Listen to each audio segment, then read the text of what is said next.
बंदी छोड़ सतगुरु रामपाल जी परमेश्वर जी की जय हो। परमपिता परमात्मा सारी सृष्टि के रचनहार, कुल मालिक, असंख्य ब्रह्मांडों के स्वामी, जगत गुरु, तीनों लोकों में प्रवेश करके सबका भरण पोषण करने वाले राजाधिराज, आत्माधार, नाथों के नाथ, देवों के देव, महादेव, सर्वेश्वर, महेश्वर, मृत्युंजय, अजरो अमर, आदि अनादि सनातनी प्रभु, जगत पिता जगदीश्वर, श्री श्री 1008 की उपाधि के वास्तविक अधिकारी, अकाल मूरत सौद स्वरूपी राम वासुदेव, सर्वगतम ब्रह्म, परम पूज्य, प्रथम पूज्य, परम संत, परम पुरुष, परम धनी, परम दयालु, सत्य कबीर, हक्का कबीर, अल्लाह कबीर, अल्लाह अकबर, बाखबर, अल्लाह ताला, जगत के तारणहार, जगत के मुक्तिदाता, जगत के जगन्नाथ, हारे के सहारे, हिंदुओं के राम, मुसलमानों के अल्लाह, सिखों के वाहेगुरु, ईसाइयों के मसीह, दया के सागर दयानिधि, करुणा के सागर करुणानिधि, स्वयंभू परिभू, संकट मोचन, कष्ट हरण, मंगल करण, दुख भंजन, अविगत कबीर, निर्विकार निर्विषम परमात्मा, अलय अलेख सतगुरु,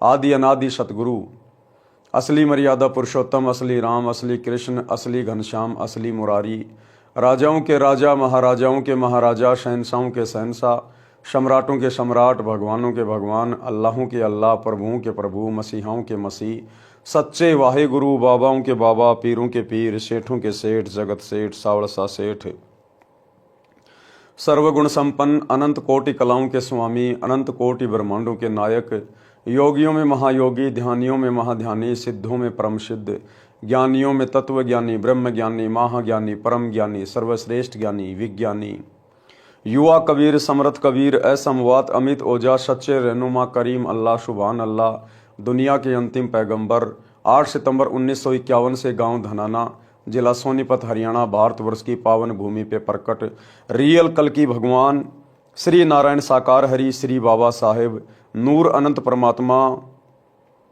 संत शिरोमणि सतगुरु रामपाल जी परमेश्वर जी के चरण कमल में साध संगति से जुड़े हुए आप और हम सभी सत्सेवक भाई बहनों का अनंत कोटि दंडवत प्रणाम।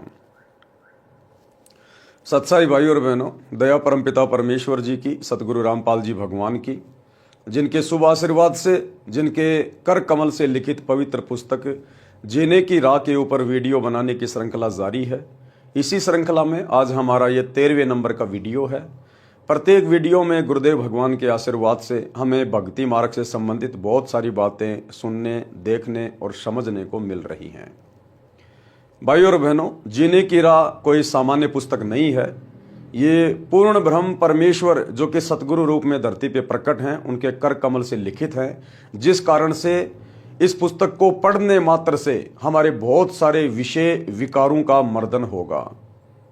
हमारे बहुत सारे कुसंस्कार इस पुस्तक को पढ़ने मात्र से सुसंस्कारों में परिवर्तित होंगे। और यदि ज्ञान आपके जहन में समा गया, यदि आपने उपदेश ले लिया, तो आपका जीवन ही बदल जाएगा, आपका जीवन ही संवर जाएगा। परमात्मा आपके नरक बन चुके घर को स्वर्ग जैसा बना देगा। आज भले ही आपको यह लग रहा हो कि हमारा घर तो ऑलरेडी स्वर्ग है, लेकिन आगे चलकर आपके बच्चों के संस्कार किस तरफ मुड़ेंगे, इस बात का आपको तनिक आइडिया भी नहीं है। बचपन में बेटा बेटी आपके अधीन होते हैं, जैसा आप कहोगे वैसा ही करेंगे। आप लोगों को लगता है कि बेटा बेटी तो मेरी आज्ञा में चल रहे हैं, लेकिन जब बेटा बेटी अपनी उम्र में आएंगे, स्वयं सोचने समझने लायक हो जाएंगे, अपने पैरों पर खड़े हो जाएंगे, उस समय उन बेटा बेटियों के संस्कार अपने हिसाब से कार्य करेंगे। माता पिता ने चाहे कितने अच्छे संस्कार क्यों ना दिए हैं, यदि उस घर में सतगुरु की भक्ति नहीं है, तो बेटा बेटी के संस्कार, बेटा बेटी के आदर्श, उनके विचार माता पिता के विपरीत हो जाते हैं। अक्सर आपने देखा होगा, माता पिता बहुत ही अच्छे आचार विचार के हैं और बेटा बेटी बहुत ज्यादा बिगड़े हुए माता पिता की बदनामी का कारण बन जाते हैं। बाप एक नंबर का शराबी है, लेकिन बेटा कभी जर्दे को भी हाथ नहीं लगाता। तो ये संस्कार उसको कहां से मिले, ये विचार उनमें कहां से उत्पन्न हुए? ये पिछले भक्ति से, जब कभी उनके पिछले मनुष्य जन्म थे, उन जन्मों में उनकी किस प्रकार की भक्ति थी, क्या उनका आचार विचार था, क्या उनका खान पान था, उसी प्रकार से अगले जन्म में संस्कार बनते हैं। तो भाई और बहनों, यदि अपने परिवार को स्वर्ग बनाना चाहते हो, अपने बच्चों के गिरते हुए संस्कारों को उत्तम बनाना चाहते हो, तो आज ही सतगुरु रामपाल जी के YouTube पर सत्संग सुनना शुरू कर दीजिए। मोबाइल सबके हाथ में है। तो अब हम आज के वीडियो में आगे बढ़ते हैं और गुरुदेव भगवान हमें आगे क्या आदेशित कर रहे हैं, क्या निर्देशित कर रहे हैं। पवित्र पुस्तक जीने की राह, पार्ट नंबर 13, पेज नंबर 98। सांसारिक चीचू में ही भक्ति करनी पड़ेगी। यानी जिस दिन आपको यह ज्ञान समझ में आ गया, आपने सतगुरुदेव भगवान से उपदेश ले लिया, उसके बाद परमेश्वर आपके उन संस्कारों को समाप्त कर देगा। आपके भाग्य में आगे आने वाली उन समस्याओं को परमात्मा मिटा देगा जो समस्याएं आगे चलकर आपको परेशान करनी थी, आपकी भक्ति में बाधा उत्पन्न होनी थी। लेकिन उसके बावजूद भी भाई और बहनों, थोड़ी बहुत ची चू तो इस काल के लोक में बनी ही रहेगी।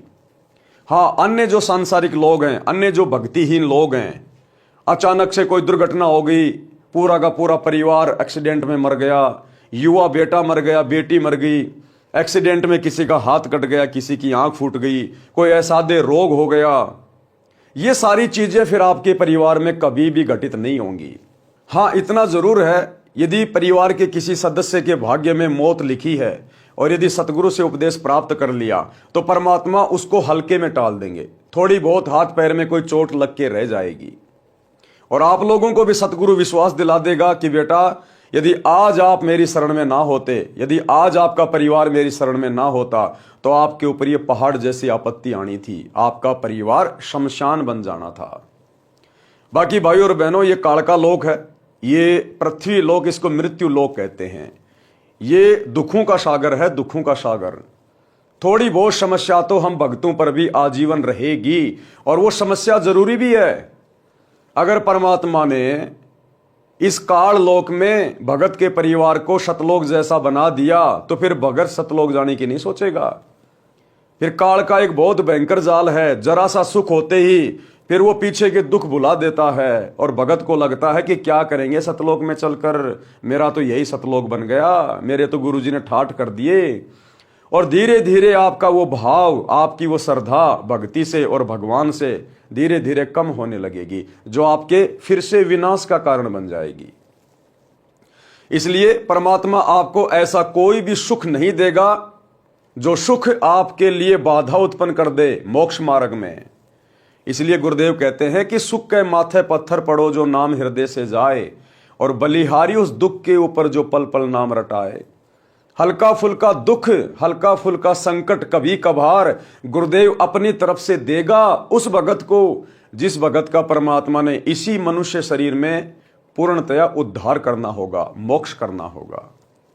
तो थोड़ी बहुत सांसारिक ची चू आप और हमारे शरीर में या घर में बनी रहेगी, लेकिन वो सांसारिक परेशानी, वो शारीरिक परेशानी हम भक्तों को भक्ति में बाधा उत्पन्न नहीं करेगी, हमारे को गुरुजी से जोड़ के रखेगी। जैसे कहते हैं ना कि मीठा मीठा दर्द है, मीठा मीठा दर्द है, वो मीठी मीठी परेशानी वो जरूरी है हमारी भक्ति को सफल होने के लिए। तो क्या कह रहे हैं गुरुदेव, इससे संबंधित गुरुदेव ने एक छोटी सी कथा भी सुनाई है। सांसारिक चीचू में ही भक्ति करनी पड़ेगी। एक थानेदार घोड़ी पर सवार होकर अपने क्षेत्र में किसी कार्यवश जा रहा था। जून का महीना था, दिन के 1 बजे की गर्मी और हरियाणा प्रांत। एक किसान रहट से फसल की सिंचाई कर रहा था। पहले लाइट नहीं होती थी, पहले ये मोटर वगैरह नहीं होती थी। किसान बैलों से चड़स के माध्यम से जो है पानी निकाला करते थे, या फिर रहट होते थे। रहट यानी एक लंबी सी पुली होती थी, उसके ऊपर छोटी छोटी बाल्टी नुमा लोहे के जो है सांचे वेल्ड कर दिया करते थे और बैलों के द्वारा फिर कुएं के अंदर से पानी निकाला जाता था। तो इस प्रकार के साधन थे पहले खेतों में सिंचाई करने के, कुओं से पानी निकालने के। तो वो पानी निकाला जा रहा था, बैलों द्वारा कोलों की तरह रहट को चलाया जाता था। बाल्टियों की लड़ी यानी चैन जो पुली यानी चक्री के ऊपर चलती थी, जिससे कुएं से पानी निकलकर खेत में जाने वाली नाली में गिरता था। रहट के चलने से जोर जोर की ची चू की आवाज हो रही थी। दरोगा तथा घोड़ी दोनों प्यास से व्याकुल थे। थानेदार ने पानी पीने तथा घोड़ी को पिलाने के लिए रहट की ओर प्रस्थान किया। रहट से हो रही जोर जोर की ची चू की आवाज से घोड़ी फड़क कर यानी डर कर दूर भाग गई। थानेदार ने किसान से कहा कि इस ची चू को बंद कर। किसान ने बैलों को रोक दिया। रहट चलना बंद हो गया। कुएं से पानी निकलना बंद हो गया। जो पानी पहले निकला था उसे जमीन ने अपने अंदर समा लिया। दरोगा घोड़ी को निकट लाया तो देखा कि नाली में पानी नहीं था। दरोगा ने कहा कि हे किसान, पानी निकाल। किसान ने बैल चला दिए। रहट से ची चू की आवाज और पानी दोनों चलने लगे। घोड़ी फिर फड़क गई और 1 एकड़ यानी 200 फुट की दूरी पर जाकर रुकी। दरोगा ऊपर बैठा था। दरोगा ने फिर कहा कि किसान, शोर बंद कर। किसान ने बैल रोक दिए। पानी नाली से जमीन में जाते ही समाप्त था। घोड़ी को निकट लाया, पानी नहीं मिला तो फिर पानी निकालने का आदेश दिया। रहट चलते ही घोड़ी दौड़ गई। किसान ने कहा कि दरोगा जी, इस रहट की ची चू में ही पानी पीना पड़ेगा, नहीं तो दोनों मरोगे। दरोगा घोड़ी से उतरा, लगाम पकड़कर धीरे धीरे घोड़ी को निकट लाया। चलते रहट में ही दोनों ने पानी पिया और जीवन रक्षा की। इसलिए सांसारिक कार्यों को करते करते ही भक्ति, दान, धर्म, सुमरण करना पड़ेगा। अवश्य कीजिए। आप सोचो कि ये पृथ्वी लोक ही सतलोक बन जाएगा, ऐसा बिल्कुल भी असंभव नहीं है। जो सुख हमें सतलोक में प्राप्त हैं, यदि उनका अंश मात्र भी परमेश्वर ने हमें यहां दे दिया तो भी हम इस काल के जाल में फंस जाएंगे। इस काल के जाल में तो जिस आत्मा का परमात्मा ने पूर्णतया उद्धार करना होगा, उस आत्मा को गुरुदेव भगवान अपने हिसाब से चलाएगा भक्ति मार्ग पर। क्योंकि हॉस्पिटल में डॉक्टर की शरण में जाने के बाद फिर मरीज की नहीं चलती। फिर जैसा डॉक्टर चाहेगा उसी हिसाब से उपचार करेगा। मरीज के रोने धोने से, चीखने चिल्लाने से डॉक्टर कभी जल्दबाजी नहीं करेगा, अपने ट्रीटमेंट को चेंज नहीं करेगा। तो अध्यात्म का डॉक्टर है सतगुरु, और सतगुरु ने देखना है कि यह भगत किस प्रकार से इस काल के लोक में टिककर भक्ति करेगा। क्योंकि सतगुरु अंतर्यामी होते हैं। इसलिए यदि हमें सतगुरु की शरण प्राप्त हो गई है और यदि फिर भी थोड़ी बहुत कोई सांसारिक ची चू है, घर में कोई सास बहू का हल्का फुल्का झगड़ा है, पति या पत्नी के साथ में नोक झोंक हो जाती है, शरीर में हल्का फुल्का कोई दर्द है, थोड़ी बहुत कोई प्रॉब्लम रहती है, तो ये समझना कि ये गॉड गिवन है। गॉड गिवन ये सतगुरुदेव भगवान अपनी तरफ से देख के रखे हुए हैं ताकि हमारी बुद्धि सेंटर में रहे और हम सतगुरुदेव भगवान को याद करते रहें। उस परेशानी और दुख के डर से, भय से हम ये भक्ति करते रहें। इसलिए भक्ति मार्ग में आने के बाद यदि कोई हल्का फुल्का कष्ट है तो सतगुरु का प्रसाद समझकर आपने भक्ति पर लगे रहना है। अब भक्ति से क्या होगा? आयु तो थोड़ी सी शेष है। बहुत सारे भाई बहन जिनको बुढ़ापे में जाके ये सतज्ञान मिलता है, गुरुजी का सत्संग सुनने को मिलता है, जिनकी 60 साल की, 70 साल की, 80 साल की उम्र हो चुकी है, तो उनके मन में एक डर बैठ जाता है, एक भय बैठ जाता है, एक चिंता हो जाती है कि भाई ज्ञान तो एक नंबर का है, भक्ति तो इसके अलावा और धरती पे नहीं है। हमने तो अपना जीवन बर्बाद ही कर दिया अन्य देवी देवताओं की पूजा पाठ करके, मंदिर में, मस्जिद में, चर्चों में, गुरुद्वारों में धक्के खाके। लेकिन उनको एक चिंता बन जाती है कि अब हमारा क्या बनेगा। पूरी जिंदगी तो हमने वो घिसी पीटी आधे अधूरे भगवानों की भक्ति करी, जिसका कोई लाभ नहीं था, कोई फायदा नहीं था। अब जाके पता चला अब आगे हम क्या भक्ति करें, हमारी तो उम्र ही बहुत थोड़ी बची है, अब आगे हम यह भक्ति कैसे सफल करेंगे। तो उनको चिंता बन जाती है। तो गुरुदेव भगवान समझा रहे हैं एक छोटी सी कहानी के माध्यम से कि आपकी चाहे 90 साल की उम्र क्यों ना है, आपकी मृत्यु चाहे 2 दिन बाद ही क्यों ना है, यदि आपने ये भक्ति स्वीकार कर ली, यदि आपने सतगुरु से उपदेश ले लिया और सतगुरु से उपदेश लेते ही यदि आपका शरीर भी छूट गया, तो भी आप इस भक्ति से वो धन लेके जाओगे, आप वो फायदा उठाओगे जो फायदा 100 वर्ष वो आधे अधूरे भगवानों की भक्ति करते करते भी आप जी नहीं उठा पाए। यदि आपने आज ही सतगुरु से उपदेश ले लिया और उपदेश लेते ही यदि आपकी मृत्यु हो जाती है, भले आपने एक भी नाम का सुमरण नहीं किया, बस आपने सतगुरु के मुख से सुना, सतगुरु के मुख से उस मंत्र को सुनने मात्र से आपको अगला जन्म मनुष्य का मिलेगा, स्त्री या पुरुष का, और किसी भगत के घर में परमात्मा पैदा करेगा। आंखें खोलते ही सच्चाई बोलना शुरू करेगा, बचपन से भक्ति शुरू हो जाएगी। इतना बड़ा बेनिफिट केवल इस भक्ति में है, अन्य दुनिया की किसी भक्ति में नहीं है। एक मनुष्य जन्म भी एक्स्ट्रा नहीं दे सकती दुनिया की अन्य कोई भक्ति। मनुष्य जन्म तो छोड़िए, एक श्वास भी एक्स्ट्रा नहीं मिल सकता आपको अन्य ब्रह्मा विष्णु महेश की भक्ति से, अल्लाह मौला की भक्ति से। और सतगुरु की भक्ति से आपको मनुष्य जन्म मिलेगा डेफिनेटली, तुरंत। यदि आपकी भक्ति भी अधूरी रह गई, किसी कारण से आप भक्ति पूरी नहीं कर पाए, तो आपको 84 लाख योनियों में सतगुरु नहीं जाने देगा। तुरंत आपको मनुष्य जन्म देगा सतगुरु, और बचपन से आपको फिर अपनी शरण में ले लेगा। अब भक्ति से क्या होगा, आयु तो थोड़ी सी बची है। जिला जिंद में गांव मनोरपुर में भगत रामकुमार जी के घर 3 दिन का पाठ तथा सत्संग हो रहा था। गांव में पुरुष सत्संग को पाखंड मानते हैं, क्योंकि पुराने जमाने में सत्संग का आयोजन वृद्ध स्त्रियां करती थी। रात्रि में सत्संग करती थी, दिन में पुत्र वधू को भाई भतीजों की गालियों से कोसती थी, बद्दुआ देती थी। कोई कोई तो दूसरे के बिटोड़े से गोश्त ऊपड़े तक चुरा लेती थी।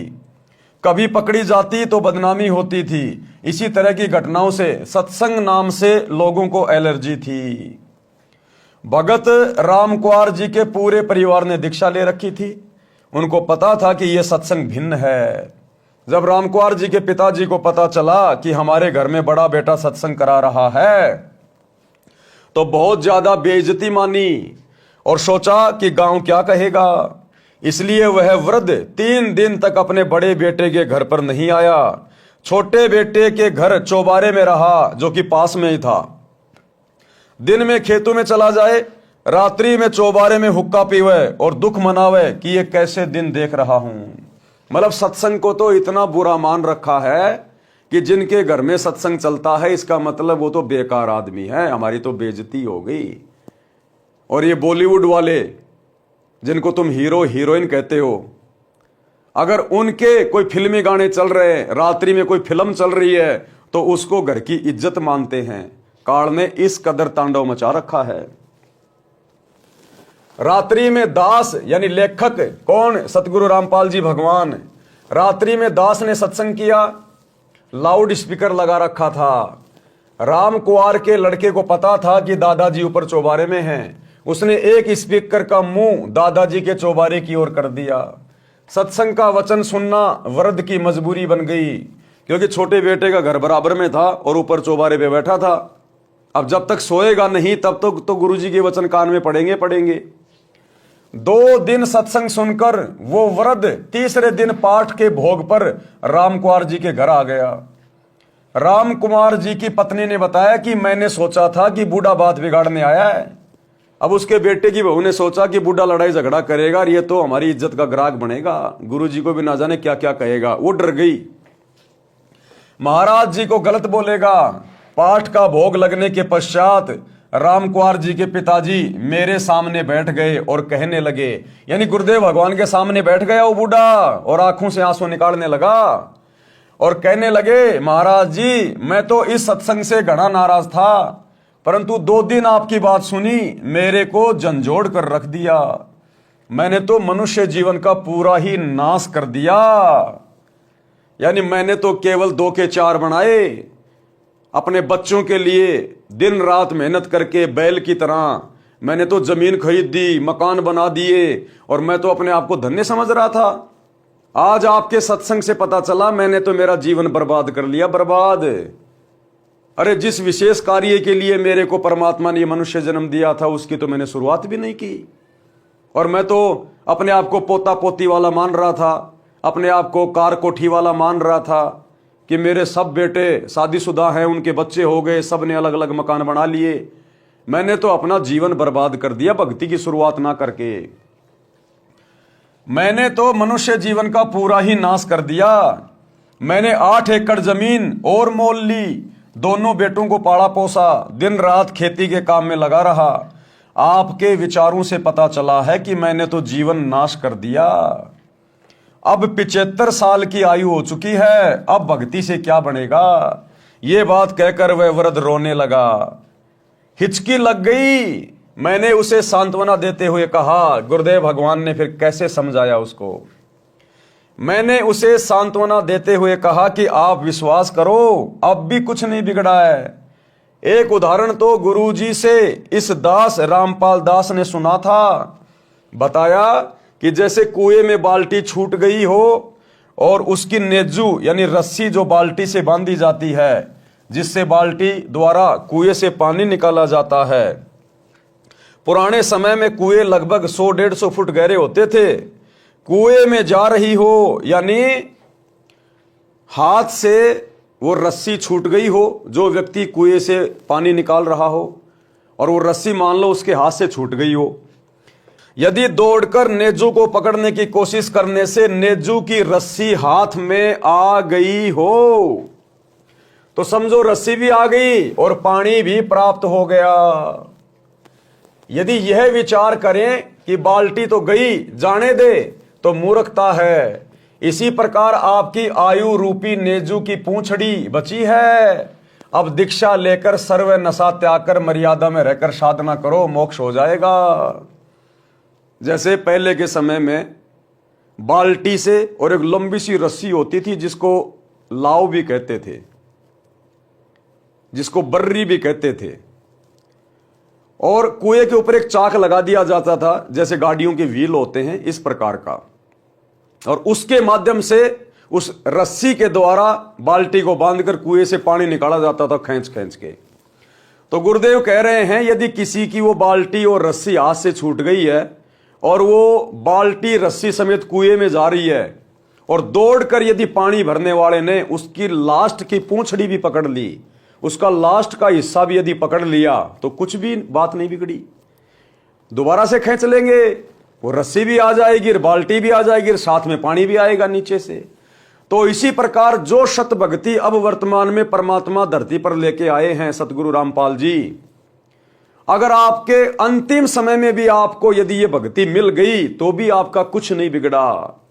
आपने भक्ति का बीज डाल लिया, और सतगुरु की भक्ति का बीज एक बार जिस आत्मा के अंतःकरण में डल गया, उस आत्मा को परमात्मा 84 लाख योनियों में नहीं जाने देता, और तुरंत उसको अगला जन्म गुरुदेव मनुष्य का देते, मनुष्य का, स्त्री या पुरुष का। और यदि वो व्यक्ति वास्तव में भक्ति करना चाहता है, उसको ज्ञान समझ में आ गया, तो उम्र बढ़ाना तो सतगुरु के हाथ में है। सतगुरु उसी जीवन में आपकी उम्र भी बढ़ा देगा, 10 साल 20 साल जितनी चाहो जितनी ले लो भक्ति के लिए। तो सतगुरु की भक्ति में तो 12-25 हैं, 5 उंगलियां घी में है, कोई नुकसान ही नहीं है। तो बुढ़े को यह बात बिल्कुल फिट बैठ गई। उसी समय उस भगत आत्मा ने दीक्षा ली और पूरी लगन के साथ भक्ति की। वह 85 वर्ष की आयु में शरीर त्याग कर गया। यानी जिस समय नाम दीक्षा ली 75 साल का था, परमात्मा ने 10 साल उसकी ओर बढ़ा दी और 10 साल तक अपनी भक्ति करके गया। वह 85 वर्ष की आयु में शरीर त्याग कर गया, जीवन सफल किया। वह हुक्का पीता था, उसी दिन त्याग दिया और आजीवन हाथ भी नहीं लगाया। राम कुंवर के छोटे भाई के परिवार ने भी नाम लिया। वृद्ध भगत उनको स्वयं लेकर सत्संग आता था, भक्ति करने को कहता था। गांव मनोरपुर के लोग आश्चर्यचकित थे कि इतना हुक्का पीने वाले ने कैसे हुक्का छोड़ दिया, हुक्का पीने वालों के पास भी नहीं बैठता। ठीक इसी प्रकार भाइयों और बहनों, आप चाहे कितने कुकर्मों में लिप्त हैं, आपने कितने बड़े बड़े कुकर्म कर दिए, अपराध कर दिए, जिस दिन आप ये ज्ञान समझकर अपनी आत्मा के कल्याण के लिए सतगुरु रामपाल जी से उपदेश प्राप्त करते हैं, परमेश्वर आपके तमाम कुकर्मों के ऊपर क्रोश मार देगा, कांटा मार देगा। धर्मराय, चित्रगुप्त आपका कुछ नहीं बिगाड़ सकते, कुछ भी नहीं कर सकते, क्योंकि धर्मराज की बही में, चित्रगुप्त के कागजों में उनको जो भी हिसाब किताब बना के दिया जाता है, यही कबीर परमात्मा सतगुरु रामपाल जी बना के देते हैं। अंतिम लेखनी इनके हाथ में है। भक्ति के ये एडमिन हैं, मास्टर हैं। जैसा ये कहेंगे वैसा ही होगा। इसलिए भक्ति करनी अति आवश्यक है, अनिवार्य है, वरना मनुष्य जन्म धीरे धीरे बर्बादी की ओर जा रहा है। परमात्मा कहते हैं एक कै चोट सिधारिया जिन मिलन दा चाह, जिनको वास्तव में परमात्मा की चाहत है, परमात्मा की अच्छी आत्मा है, किसी कारण से उनको ये ज्ञान और नाम नहीं मिल पा रहा था, कहते हैं जब उनको सत्संग सुनने को मिलता है, एक ही सत्संग में उनके कलेजे पे चोट लग जाती है कि हमने करना क्या चाहिए था और इतने दिनों से हम कहां बैठे थे, हम क्या कर रहे थे, हमने तो भक्ति की शुरुआत भी नहीं की, अभी तक तो हमारी श्वासें बिल्कुल व्यर्थ में जा रही थी। हरियाणवी कहावत है कि घाम का और ज्ञान का चमका सा लाग गया करे। ज्ञान का और घाम का तो चमका सा होता है। जिस प्रकार किसी को लू लगनी हो, यदि किसी को जेठ के महीने में लू लगनी हो, हेजा होना हो, तो जेठ के महीने में हल्की सी धूप में बाहर निकलते ही वो आदमी बीमार हो जाता है। उसको कहते हैं घाम, घाम यानी धूप लगना। और जिस आदमी को सत्संग समझ में आना होगा, परमात्मा कहते हैं एक झटके में आ जाएगा, एक या दो सत्संग सुनने से ही उसकी आत्मा तड़प जाएगी, उसको चोट लगेगी कि तू क्या कर रहा था, क्या करना चाहिए था। तो कहते हैं ज्ञान का और घाम का तो चमका सा ही होता है। बाकी भाई कितने सत्संग सुनते रहो, फिर वो चिकना घड़ा हो जाता है, फिर वो बात को हल्के में ले लेता है। शब्दार्थ भावार्थ है कि भादवा के महीने में धूप यानी घाम का जोर अधिक होता है। खेत में काम करने वालों को घाम मार जाता है। घाम मारना, धूप से शरीर में हानि होना, हैजा हो जाना, जिस कारण से शरीर में गर्मी बढ़ जाती है, जवर हो जाता है, इसको कहते हैं घाम मार गया। वह व्यक्ति वैद्य को कहता था कि मुझे तो पता भी नहीं चला कब घाम मार गया। वैद्य कहता था कि घाम का तो चमका सा लगता है, यानी अचानक प्रभाव पड़ जाता है। इसी प्रकार जिनको ज्ञान का प्रभाव होना हो तो एक दो बिंदु पर ही ज्ञान हो जाता है और भक्ति पर लग जाता है। चौधरी जीता जाट को ज्ञान हुआ। अब ये चौधरी जीता जाट कौन था, कहां का था, कैसे इनको ज्ञान हुआ, और पहले ये चौधरी जीता जाट जी कितनी बड़ी गफलत में जी रहे थे, और जब इनको संत का सत्संग सुनने को मिला उसके बाद इनका जीवन परिवर्तित हो गया, इनका हृदय परिवर्तित हो गया। गांव खेकड़ा, जिला बागपत, उत्तर प्रदेश में लगभग 275 वर्ष पहले एक जीता राम जाट था। 900 बीघा जमीन थी, गांव का नंबरदार था, सबसे धनी तथा पंचायती आदमी था, सत्य का पक्ष लेता था, झूठ को महत्व नहीं देता था। उसी गांव खेकड़ा में एक संत गीसादास जी उस समय में सत्संग किया करते थे। यानी परमात्मा कबीर जी ही भिन्न भिन्न रूप धारण करके अपनी आत्माओं को सत्संग देने के लिए, ज्ञान समझाने के लिए यहां पर आते रहते हैं। तो जो गीसा संत जी थे वे चमार जाति में आए हुए थे। उस समय छुआछात चरम पर थी। संत गीसादास जी को परमेश्वर कबीर जी लगभग 7-8 वर्ष की आयु में जंगल में मिले थे। उनको यथार्थ ज्ञान तथा दीक्षा देकर अंतर ध्यान हो गए थे। बड़े होकर संत श्री गीसादास जी सत्संग करने लगे। आसपास के व्यक्ति सत्संग सुनकर दीक्षा लेकर संकट मुक्त होने लगे। दिन में अपने निर्वाह के लिए कार्य करते तथा रात्रि में सत्संग सुनते थे। महीने में 2 दिन सत्संग करते थे। रात्रि के सत्संग में स्त्रियां पुरुष दोनों जाते थे। गांव में चर्चा चलने लगी कि रात्रि में स्त्रियों का जाना उचित नहीं है, कुछ भी अप्रिय घटना हो सकती है, इसलिए सत्संग को बंद कर दिया जाए। गांव खेकड़ा की पंचायत हुई। पंचायत में सत्संग बंद कराने का निर्णय लिया और यह संदेश स्वयं पंचायत का प्रमुख चौधरी जीताराम जी को कहा गया। चौधरी जीताराम जी संत गीसाराम जी के घर गए। उस दिन सत्संग चल रहा था। गांव की पंचायत के फैसले की चर्चा पूरे गांव में हो चुकी थी। जब चौधरी जीताराम जी पहुंचे तो सत्संग श्रोताओं को लगा कि चौधरी साहब जाट दिमाग के हैं, संत जी से झगड़ा करेंगे। जीताराम जी घर से लाठी लेकर चले थे, जो रास्ते में एक पेड़ के साथ खड़ी करके आगे चले।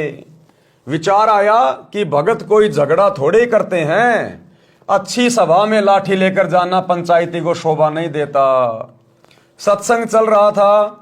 चौधरी साहब ने विचार किया कि कुछ इसकी बात सुनता हूं, फिर कह सुन लूंगा। यानी वो जीताराम चौधरी संत गीसा जी के सत्संग में ये सोचकर बैठ गया कि पहले इनका सत्संग सुन लेता हूं, क्या सत्संग करते हैं ये, बाद में निपटूंगा इनसे, ये कहकर पीछे की तरफ बैठ गया। सत्संग में वही ज्ञान बताया गया जो आप जी हरलाल जी के प्रकरण में पढ़कर आए हैं। चौधरी साहब तो भावुक हो गए, आंखों से आंसुओं की धारा बह चली। उठकर संत गीसा जी के चरणों में सिर रख दिया और कहा कि हे गुरुदेव, मुझ अपराधी को मारो चाहे छोड़ो, गलती बहुत बड़ी कर दी है। क्या गलती कर दी कि आप जैसे महापुरुष के प्रति मन में दोष पैदा करके, आपके साथ में लड़ाई झगड़ा करने के मकसद से, आपके साथ में मार पिटाई करने के मकसद से मैं नीच यहां पर आया हूं। मैं तुच्छ जीव सत्संग बंद करने का आदेश लेकर आया हूं। क्षमा करो प्रभु, आप दिल खोलकर सत्संग करो, कोई नहीं रोकेगा। संत गीसा जी ने कहा कि चौधरी साहब, जो काम करने आए थे वो कीजिए। जीता जाट फिर रोने लगा और बोला, क्षमा करो, मुझे दीक्षा दो। चौधरी जीताराम जाट जी भगत बन गए, स्वयं भी रात्रि में सत्संग सुनने लगा। गांव खेकड़ा के घर घर में चौधरी साहब जीतराम जाट की संत गीसा राम जी की शरण में जाने की निंदा होने लगी कि भैया चौधरी को भेजा था संत गीसा जी का सत्संग बंद करवाने के लिए और वो तो उसका चेला बन के बैठ गया। तो संत जीता जी की निंदा होने लगी पूरे गांव में कि काहे का चौधरी है, काहे का पंचायती है। कहने लगे संत गीसाराम शेवड़ा है, जादू जंत्र जानता है, गांव के चौधरी पर तांत्रिक क्रिया करके अपने वश कर लिया है, सम्मोहन जंत्र मंत्र जानता है। चौधरी जीताराम जी के घरवाले, लड़के तथा भाई, चाचा, ताऊ सब जीताराम जाट तथा गीसाराम संत के विरोधी हो गए। गांव वाले चौधरी जीताराम से कहने लगे कि चौधरी साहब, बुढ़ापे में यानी वृद्ध अवस्था में आप भी बिगड़ गए। चौधरी जीताराम जी को आध्यात्मिक घाम मार गया था, यानी बात उनके समझ में आ गई थी, यानी ज्ञान का प्रबल प्रभाव हो गया था। वह कहते थे कि हे गांव वालों, मेरे तो भाग्य जाग गए जो मैं भगत बन गया और आपकी नजर में बिगड़ गया। भगवान करे मेरे की तरह तुम सारे बिगड़ जाओ, यानी तुम सारे परमात्मा के सत्संग में आ जाओ। इस प्रकार से तो बिगड़ना भी अच्छा है। जिस सत्संग में आत्मा का कल्याण हो, जीवन जीने का तरीका पता चल जाए, मकसद पता चल जाए, जिसको तुम बिगड़ना कहते हो, ये बिगड़ना तो मुझे बहुत पहले ही चाहिए था, लेकिन मेरा दुर्भाग्य कि मैं पहले नहीं बिगड़ पाया। बिना बिगड़े काम नहीं चलेगा। कुछ दिनों के पश्चात गांव की पंचायत हुई और संत गीसा दास जी तथा भगत जीताराम दास जी को गांव छोड़ने का फरमान सुना दिया। दोनों गुरु शिष्य तुरंत गांव छोड़कर दूर स्थान पर एक गांव में सत्संग करके जनता को समझाने लगे। बहुत से व्यक्ति अनुयायी हो गए। संतों के चले जाने के पश्चात गांव खेकड़ा में अकाल मृत्यु होने लगी। पंचायतियों के घरों में परमात्मा का प्रकोप प्रारंभ हो गया। किसी के चारे में आग लगे, किसी के पशु मरने लगे, किसी के परिवार में प्रेत बोलने लगे, किसी की बेटी विधवा हो गई, किसी को अधरंग की शिकायत। गांव में पशुओं में रोग फैल गया। गांव के कुछ व्यक्ति किसी बूझा पूछा करने वाले के पास गांव में हो रहे उपद्रव का कारण जानने के लिए गए। अब जैसे ही दोनों संतों को गांव वालों ने पंचायत करके गांव से बाहर निकला दिया, वो चले गए, क्योंकि भगत किसी के साथ लड़ते नहीं, झगड़ते नहीं, वो तो अपने भगवान के ऊपर विश्वास करके चलते हैं। तो दोनों गुरु चेला गांव छोड़कर किसी दूसरे गांव में चले गए। भाई 2 टाइम की रोटी परमात्मा ने देनी है, संतों ने अपना सत्संग करना है, वही उनका बिजनेस होता है, वही उनका कार्य होता है। अब पीछे से गांव की दुर्दशा हो गई। दुर्दशा, किसी का पशु मर रहा है, किसी के घर में कोई अकाल मृत्यु हो रही है, किसी के चारे में आग लग रही है, तरह तरह से गांव वालों की दुर्गति होनी शुरू हो गई। उन्होंने किसी से पूछा, कोई बूझा वाजा निकलाने वाले से, किसी ज्योतिष वातिश से, तो उसने कह दिया भैया तुमने संतों को दुखी कर रखा है, और जब तक वो संत वापस इस गांव में नहीं आएंगे, तुम्हारे सीधे दिन नहीं आएंगे, तुम्हारा सही समय नहीं आएगा, ऐसे दुर्गति रहेगी, बल्कि और ज्यादा बढ़ चढ़ के तुम्हें संकटों का सामना करना पड़ेगा। अंत में सभी गांव वाले इकट्ठे होके और संत गीसा जी के चरणों में अपनी वो पगड़ी रख देते हैं। कि भगवान गलती हो गई, मारो या छोड़ो, दया करो हम पे। भाई और बहनों, सोचने की बात है, जिस समय कबीर परमात्मा संत गीसादास जी की भूमिका निभा रहे थे, उस समय वे पूर्ण संत के रूप में नहीं थे। ज्ञान तो उनके पास वही था, समाधान तो वही था, लेकिन वो आगे किसी को देना नहीं था। केवल आत्माओं को वर्तमान भक्ति युग तक चार्ज करना था। आज सतगुरु रामपाल जी परमेश्वर, ये कबीर परमात्मा फुल टू फुल फॉर्म में हैं। आज भक्ति युग है और गुरुदेव इस भक्ति का, मोक्ष का पूर्ण कोर्स लेकर आए हैं। 2014 बरवाला कांड, आने वाला समय युग परिवर्तन का 2028। दुनिया ने आपत्ति मोल ले ली, आपत्ति मोल। सेम टू सेम यही सिचुएशन आने वाले 3 से 4 वर्षों में अकेले भारत की नहीं, पूरी दुनिया की होने जा रही है। जो तांडव आप लोगों ने आज से पहले कभी नहीं देखा होगा, अब आपको देखने को मिलेगा। जगह जगह सूखा पड़ेगा, अकाल, अतिवृष्टि, अनावृष्टि, ओलावृष्टि, युद्ध होगा, महायुद्ध होगा, जगह जगह महामारियां आएंगी, भूकंप आएंगे। दुनिया पूरी तरह से संकट की गोद में आएगी, संकट की गोद में। लोग सोच नहीं पाएंगे ये हो क्या गया, अचानक से देश दुनिया को क्या हो गया। लेकिन उसका कारण क्या होगा? सन 2014 बरवाला कांड। परम संत जो हिसार की जेल में बैठे हुए हैं, संतों के साथ में बदतमीजी, संतों के साथ में ऐसा दुर्व्यवहार प्रशासन का, जनता का। आने वाले समय में ये जनता नाक रगड़ रगड़ के अपनी इन गलतियों के लिए माफी मांगेगी, नाक रगड़ रगड़ के। और जैसा कि दास बहुत पहले आप लोगों को बता चुका है, आने वाले समय में इस देश को बचाने के लिए देश के शीर्ष नेता सतगुरु रामपाल जी के पैर पकड़ कर लेके आएंगे, पैर पकड़ कर। जैसे कि मीराबाई को उस राणा ने अपनी नगरी से निकाल दिया था। मीराबाई दुखी होकर वृंदावन में चली गई थी, पीछे से उस राणा की नगरी में अकाल पड़ा, भयंकर दुर्भिक्ष। पता चला, किसी ज्योतिष ने बताया कि आपने किसी संत को दुखी कर रखा है, जब तक वो संत वापस नहीं आएगा तेरी नगरी में ठीक ठाक नहीं होगा कुछ भी। पता चला कि मीरा थी वो संत जिसको नगरी से बाहर निकाल दिया गया था। इसी प्रकार ज्योतिष ने गांव वालों को बताया कि आपने किसी संत को दुखी कर रखा है, जब तक वो संत वापस नहीं आएंगे आपके गांव में आप लोग इसी प्रकार से परेशानियों में रहोगे। तो आने वाले समय में भाई और बहनों, युग परिवर्तन 2028। अभी दुनिया को 2 टाइम की रोटी बड़े मजे से मिल रही है, काम धंधा बड़े अच्छे से चल रहा है, इसलिए आवास नहीं हो रहा। लेकिन ज्ञान से इंसान को आगे का पता चलता है। भविष्यवाणियां पहले से हो चुकी हैं, और भविष्यवाणियां हो ना हो, परम संत के साथ में, परम संत स्वयं परमात्मा होता है जो सतगुरु रूप में धरती पे आकर प्रकट होकर ज्ञान देता है, लीला करता है। उनके साथ में ऐसा दुर्व्यवहार इस देश ने और देश की जनता ने अपने पैर के ऊपर कुल्हाड़ी मारी है। ठीक वही लीला, वही घटनाएं फिर से वर्तमान में दोहराई जाएंगी 2028 के आसपास। गांव के कुछ व्यक्ति किसी पूछा करने वाले के पास गांव में हो रहे उपद्रव का कारण जानने के लिए गए।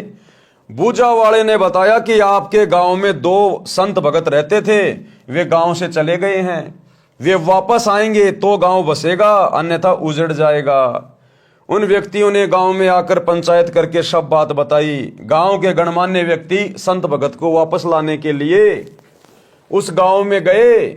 भगत जीता दास ने गुरुजी गीसा दास जी से कहा कि लगता है गुरुदेव यहां से भी निकलवाने गांव वाले आ गए हैं, देखो वे आ रहे हैं। संत गीसा दास जी बोले, रख लो चद्दर कंधे पर, चलते बनेंगे। इतने में गांव के चौधरी निकट आ गए और अपने अपने सिर के साफे यानी खंडवे, वो पगड़ी संत गीसा व भगत जीता जी के चरणों में रख दिए। सब लोग बोले, महाराज जी गलती क्षमा करो, आपके आने के पश्चात गांव उजड़ने लग रहा है, बचाया जाए तो बचा लो, नहीं तो हम भी यहीं आपके पास ही रहेंगे। उस गांव के व्यक्ति भी इकट्ठे हो गए। सारी घटना का पता चला। वर्तमान गांव वाले कहने लगे कि चौधरियों, तुम बसोगे तो हम उजड़ेंगे। जब से ये दो देवता गांव में आए हैं, गांव में किसी की तू तू मैं भी नहीं हुई। 2 बार बारिश हो चुकी है, देखो फसल लहरा रही है। खेकड़ा वालों ने विशेष विनय की तो दोनों महापुरुषों ने लौटने की हाँ कर दी और वर्तमान गांव वालों से कहा कि हम समय समय पर आते रहेंगे। प्रत्येक पूर्णमासी को आप खेकड़ा आया कीजिए, परमात्मा कबीर जी सब ठीक रखेंगे। दोनों महापुरुषों के आते ही पूरे गांव में पूर्ण शांति हो गई। पशु धन स्वस्थ हो गया। अगले दिन भारी बारिश हो गई। किसान लोग फूले नहीं समा रहे थे। 36 बिरादरी खुश थी। सब उपद्रव बंद हो गए। आज तक उस गांव में संत गीसा दास जी तथा भगत जीता दास जी के नाम के मेले लगते हैं। संत गरीबदास जी ने कहा है कि गरीब जिस मंडल साधु नहीं, नदी नहीं गुंजार, तज हंसा वो देसड़ा जहां यम की मोटी मार। अर्थात जिस क्षेत्र में महात्मा गुरुजन नहीं होते और नदी आसपास न बह रही हो, हे भगत उस देश को त्याग दे, वहां काल की भयंकर प्रताड़ना है। लेकिन भाई और बहनों, हम जितने भी भगत भाई बहन हैं, जहां जहां भी रह रहे हैं, यदि हमारे आसपास कोई नदी वगैरह नहीं है, यदि आसपास में कोई संत नहीं है, तो हमने डरने की जरूरत नहीं है। हमने उस जगह को छोड़ने की या त्यागने की जरूरत नहीं है। आज तो हम खुद भगत हो गए। आज तो गुरुदेव ने हमारे को खुद को संत बना दिया। यहाँ के आचार्य शंकराचार्य मुल्ला मौलवी से तो लाख गुना अच्छे भक्ति मार्ग में आप और हम हैं। हमारे कारण आने वाले समय में दुनिया को राहत मिलेगी, दुनिया को फायदा मिलेगा। और नदी वदी की जरूरत नहीं है। आजकल जमीन खोद के ट्यूबवेल वगैरह लगा के आजकल पानी निकालने के बहुत सारे स्रोत हैं। और भगत यदि रेगिस्तान में बैठ के भी सत भक्ति करेगा, परमात्मा वहां भी बारिश से ढेर लगा देगा पानी का। इसलिए आप और हम भक्तों ने ऐसी कोई चिंता करने की आवश्यकता नहीं है। इसलिए हे पाठक जनों, जब भी जिस आयु में सतगुरु मिल जाए, भक्ति प्रारंभ कर देना। संत गरीबदास जी ने कहा है कि गरीब चली गई सो जान दे, ले रहती को राख। यानी तेरी जितनी उम्र चली गई है जाने अनजाने में, भक्ति के बिना तूने अपना जितना समय बर्बाद कर दिया उसको भूल जा। उसके विषय में ज्यादा चिंतन मनन मत करना। ले रहती को राख। अब आगे तेरी जितनी जिंदगी बची है उसको भक्ति में लगा। उतरी लाव चढ़ाइयो करो अपूठी चाक। भावार्थ, हे मानव, जो आयु बिना सतगुरु मिले बीत चुकी है वह तो व्यर्थ गई। उसकी चिंता छोड़कर सच्ची लगन से शेष बची आयु में भक्ति करके कल्याण करवा ले। भक्ति पर लगने के पश्चात सांसारिक कार्य भी आसान हो जाएंगे। जैसे कुएं से पानी निकालते समय नेजू यानी बाल्टी से बंधी रस्सी चक्कर से उतर जाती तो बाल्टी को खींचना कठिन हो जाता था। नेजू यानी रस्सी को फिर से चक्कर पर चढ़ाकर बाल्टी खींचना बहुत आसान हो जाता है। सतगुरु के शरण में आने से पहले लाव यानी रस्सी चक्कर से उतरी हुई के समान पानी निकालना कठिन हो रहा था। उसी प्रकार सब कार्य कठिनता से बन रहे थे। भक्ति शुरू करते ही कार्य आसानी से बनने लगे। जैसे रस्सी चक्कर पर चढ़ने के पश्चात पानी आसानी से निकलता है। ये विचार नहीं करना चाहिए कि अब तो आयु कम रहती है, अब क्या भक्ति करेंगे। जब भी सत्संग से ज्ञान हो जाए उसी आयु में दृढ़ता व लगन से भक्ति पर लग जाना चाहिए। भावार्थ, जो आयु चली गई उसकी चिंता छोड़कर शेष की रक्षा करो, यानी भक्ति दान सेवा में लगा दो। जैसे पुराने समय में कुएं से खेती की सिंचाई के लिए चमड़े की चड़स प्रयोग होती थी, जिसमें 2-3 क्विंटल पानी भर जाता था। उसको काठ की चक्री के ऊपर लाव यानी मोटी रस्सी चढ़ाकर बांधकर खींचते थे। यदि लाव चक्री से उतर जाती थी, फिसल जाती थी, तो उसे खींचना कठिन हो जाता था। उसको जैसे तैसे पुनः चक्री पर चढ़ाया जाता था, जिससे चड़स को बाहर निकालना आसान हो जाता था, जो उससे लाभ लेने का यथार्थ तरीका है। इसलिए हे मानव, यदि गुरु शरण नहीं ली तो आपकी लाव उतरी पड़ी है। जीवन का प्रत्येक कार्य मुसीबत बना खड़ा है। उस जीवन की लाव को पुनः चक्री पर चढ़ा लो, यानी अपने आप को सतगुरु की शरण में ले आओ। सतगुरु रामपाल जी भगवान के सत्संग सुन के उनके शरण में आ जाओ। अपनी लाव को चक्री पे चढ़ा लो, फिर चलाओ, आसान हो जाएगा। यानी गुरु जी की शरण लेकर अपने जीवन की राह को आसान बनाओ। उसके लिए भाई और बहनों, आप भाई बहनों के लिए गुरुदेव भगवान ने बहुत ज़्यादा मेहनत करके अपने कीमती समय में से कुछ समय निकालकर ये पवित्र पुस्तकें लिखी हैं। दिन रात गुरुदेव भगवान परमार्थ के लिए निस्वार्थ भाव से सत्संग कर रहे हैं, आप और हम आत्माओं को जगाने के लिए। देखो, हम भी आप जैसे ही थे। हमारी सतगुरु रामपाल जी से कोई यारी दोस्ती रिश्तेदारी नहीं थी, हम तो जानते भी नहीं थे। ये हरियाणा के, हम कहीं के, ये किस जाति में आए, हम किस जाति में आए, हमारा कोई लेना देना नहीं। लेकिन हमने भी इनके सत्संग सुने, मोबाइल पे, टीवी पे, पुस्तकें पढ़ी, तो पता चला कि हम तो अपना जीवन बर्बाद कर रहे हैं बिना सतगुरु की सच्ची भक्ति के। और हम तुरंत ज्ञान को समझकर गुरुदेव की शरण में आ गए। तो इसी प्रकार भाई और बहनों, परमात्मा के सत्संग किसी विशेष के लिए नहीं होते हैं। परमात्मा तो सर्व मानव शरीरधारी स्त्री पुरुषों के लिए ज्ञान देते हैं।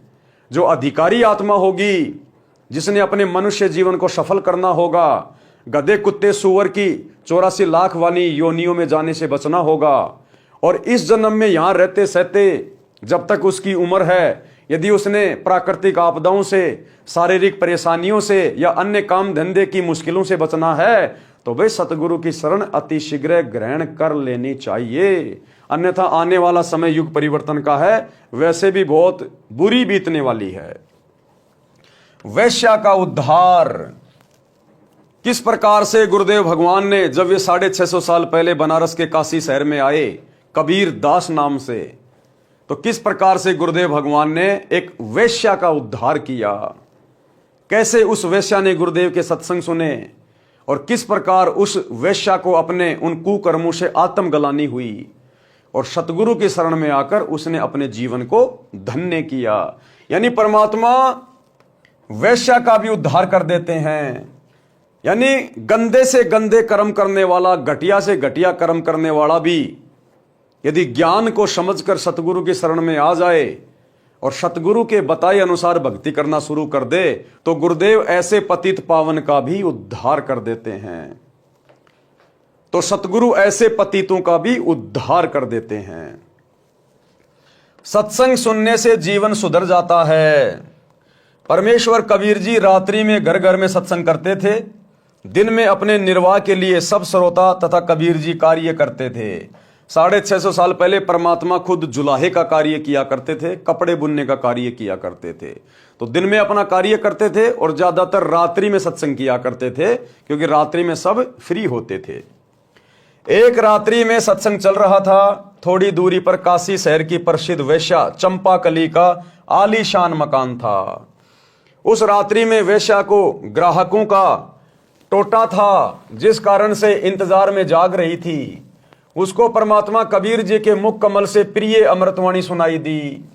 सत्संग में बताया गया कि मानव यानी स्त्री या पुरुष का जीवन बड़े पुण्यों से प्राप्त होता है। जो स्त्री पुरुष भक्ति नहीं करते, दान सेवा नहीं करते, वे परमात्मा के चोर हैं। गीता अध्याय 3 श्लोक 12 में भी कहा है कि जो व्यक्ति परमात्मा से प्राप्त धन का कुछ अंश दान धर्म में लगाए बिना ही पेट भरता रहता है, वह तो परमात्मा का चोर ही है। जो मानव चोरी, डकैती, ठगी, वैश्यागमन करते हैं, वे महाअपराधी हैं। जो स्त्रियां वैश्या का धंधा करती हैं, वे भी महाअपराधी हैं। परमात्मा के दरबार में उनको कठिन दंड दिया जाएगा। मानव जीवन शुभ कर्म करने तथा भक्ति करने के लिए प्राप्त होता है। अब वो बेटी, वो बहन वहां बैठकर अपने घर की छत पे और रात्रि के समय शांत माहौल में सत्संग सुन रही थी। और परमात्मा ने बताया, कबीर चोरी जारी वैश्यावर्ती कभू न करियो कोई, पुण्य पाई नर देही ओछी ठोर न खोई। शब्दार्थ, हे मानव, चोरी जारी यानी पर स्त्री गमन, वैश्यावर्ती यानी पर पुरुषों से धन के लोभ में स्त्री का संभोग करना कोई भी ना करना। ये मानव शरीर स्त्री या पुरुष का बहुत पुण्य से प्राप्त हुआ है। इससे पाप कार्यों को करके गलत स्थान पर जाकर नष्ट मत कर, शुभ कर्म कर, गुरु धारण करके अपना कल्याण करवाओ। मानव शरीर प्राप्त प्राणी को चाहिए कि सर्वप्रथम पूर्ण गुरु की शरण में जाकर दीक्षा प्राप्त करे। आधे अधूरे गुरुओं की शरण में जाने से, भक्ति करने से, दान धर्म करने से आपकी आत्मा का कल्याण नहीं हो सकता। आपके प्रारब्ध में, आपके भाग्य में जो संकट आने हैं वो नहीं कट सकते।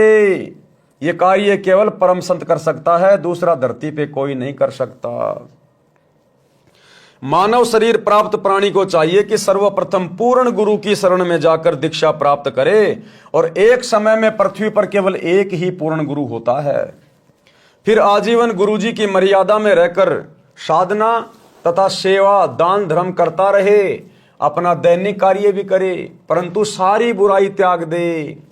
यानी बुराइयों से मतलब है किसी भी प्रकार का नशा ना करे, मांस वगैरह ना खाए, कोई जीव हत्या ना करे, अन्य किसी भी देवी देवता की पूजा पाठ ना करे, किसी भी मंदिर में, मस्जिद में, चर्च में, गुरुद्वारे में भक्ति के भाव से ना जाए कि यहां पर भगवान बैठा होगा और मुझे कुछ लाभ हो जाएगा। जैसा गुरुदेव भगवान कहें केवल उतना ही करना होता है।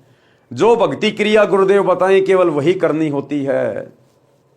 ये ज्योतिष वातिष के चक्कर में पड़ना, पंडित मुल्लाओं के चक्कर में पड़ना, अपना भविष्य दिखाना, ये बिल्कुल भी नहीं करना।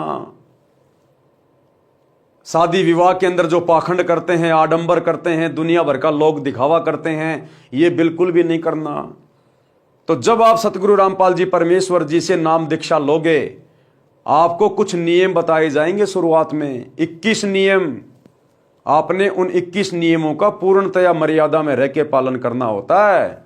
उसके बाद देखो सतगुरु के हाथ धर्मराज के दरबार से अपने भगत को छीन के ले आएगा। सतगुरु इतना सक्षम है। अपना दैनिक कार्य भी करे परंतु सर्व बुराई त्याग दे, उसका कल्याण अवश्य होता है। अध्यात्म ज्ञान के अभाव में मानव, स्त्री पुरुष केवल धन उपार्जन को अपना मुख्य लक्ष्य बनाकर जीवन सफर को तय करता है। यदि आपके पास अरब खरब तक धन संपत्ति है तो आपने पूरे जीवन में अटपट छल कपट करके संग्रह की है और अचानक मृत्यु हो जाती है। सारे जीवन का जोड़ा धन तो यहीं रह गया, साथ तो शरीर भी नहीं गया, साथ गए तो वे पाप जो पूरे जीवन में उस धन के संग्रह में हुए थे। काया तेरी है नहीं, माया कहां से होए, गुरु चरणों में ध्यान रख इन दोनों को खोए। कि है नादान प्राणी, ये शरीर भी तेरा नहीं है, ये भी तेरे साथ नहीं जाएगा। फिर जो तूने धन जोड़ रखा है, जो माया का तूने संग्रह कर रखा है, भला वो तेरे साथ कैसे जाएगी? इस बात पे ठंडे दिमाग से विचार कर। और कहते हैं गुरु चरणों में ध्यान रख इन दोनों को खोए, केवल उतना ही उपार्जन कर जिससे तेरा भरण पोषण हो जाए, तेरी आवश्यक इच्छाओं की पूर्ति हो जाए। कबीरा सब जग निर्धना, धनवंता ना कोय, धनवंता सो जानिए जा पे राम नाम धन होए। परमात्मा कह रहे हैं इस संसार में जिसके पास पूर्ण गुरु की पूर्ण भक्ति नहीं है, वो धनी होकर भी निर्धन है, निर्धन। कबीरा सब जग निर्धना, धनवंता ना कोय, क्योंकि परमात्मा के दरबार में भक्ति धन देखा जाएगा, ये सांसारिक धन नहीं चलता। अरे पाकिस्तान का पैसा हिंदुस्तान में नहीं चलता, हिंदुस्तान का पैसा अमेरिका में नहीं चलता, तो यहां का ये नकली पैसा परमात्मा के दरबार में कैसे चलेगा? उस परमात्मा की करेंसी है भक्ति धन। तो कहते हैं कबीरा सब जग निर्धना, धनवंता ना कोई, धनवंता सो जानिए जिसके पास राम नाम धन होए। अब ये राम नाम का धन क्या है? राम का जिक्र आते ही हमारा दिमाग जाएगा दशरथ पुत्र रामचंद्र जी, श्री राम, जय जय राम। वो तो केवल उसके शरीर का नाम था, राम केवल उसके शरीर की पहचान थी। असल में राम कौन है? जो रामचंद्र जी से भी पहले था। कहते हैं राम राम सब जगत बखाने, आदि राम कोई बिरला जाने। अरे श्री रामचंद्र जी से पहले भी तो इंसान थे। श्री रामचंद्र जी तो त्रेता युग में जन्मे थे, उससे पहले तो सतयुग था। सतयुग के भी तो इंसान थे, तो सतयुग वाले तो जानते नहीं थे कि राम कौन है, क्योंकि श्री रामचंद्र जी का जन्म तो त्रेता युग में हुआ था। तो सतयुग के प्राणी तो जानते नहीं थे कि ये राम क्या चीज है। तो यहां पर जो राम शब्द है ये उस कबीर परमात्मा का उपमात्मक नाम है, शक्ति बोधक नाम है। राम, राम यानी वो मालिक, वो अल्लाह, वो खुदा, वो भगवान, वो गॉड। कहते हैं उसकी भक्ति जब तुझे मिलेगी, जब वो सतगुरु रूप में धरती पे आता है जैसे आज आए हुए हैं, और उस समय तुझे वो जो दीक्षा देंगे, जो भक्ति विधि बताएंगे, जो तुझे यज्ञ धर्म दान सेवा करना बताएंगे, वो जब तू मर्यादा में रह के करेगा, उस नाम का जाप करेगा, तो वो है राम नाम धन, यानी भक्ति धन। राम नाम धन यानी सच्चे सतगुरु की भक्ति से अर्जित किया गया धन। कहते हैं कबीरा सब जग निर्धना, धनवंता ना कोई, धनवान वो जानिए जा पे राम नाम धन होए। बिना भक्ति के चाहे कोई अरबपति है, चाहे खरबपति है, चाहे देश का प्रधानमंत्री है, ये शरीर भी साथ नहीं जाएगा, दो मुट्ठी राख बन जाएगा, वो धन कहां जाएगा। वो परमात्मा के दरबार में मुंह लटका के खड़ा होगा, अपने कर्मों का हिसाब करवा रहा होगा, और अगली योनि के इंतजार में गधा बनूंगा या कुत्ता बनूंगा। वहां तो केवल भक्ति रूपी धन देखा जाता है। भावार्थ, जिस काया को यानी शरीर को रोग मुक्त कराने के लिए मानव अपनी संपत्ति को भी बेचकर उपचार कराता है, कहा है कि काया भी आपके साथ नहीं जाएगी, माया की तो बात ही क्या है। पूर्ण गुरुजी से दीक्षा लेकर दिन रात्रि भक्ति कर, गुरुजी के बताए ज्ञान को आधार बनाकर जीवन की राह पर चल, काया तथा माया से मोह हटाकर भक्ति धन संग्रह कर। हे मानव का पिछला इतिहास देख ले। सर्व सोने की लंका थी, रावण से रणधीरम, यानी रावण जिसकी पूरी लंका, जिसके पूरे महल सोने से बने हुए थे, और एक नंबर का बलवान था, पावरफुल था, शक्तिशाली था, रिद्धि और सिद्धियां थी उसके पास में।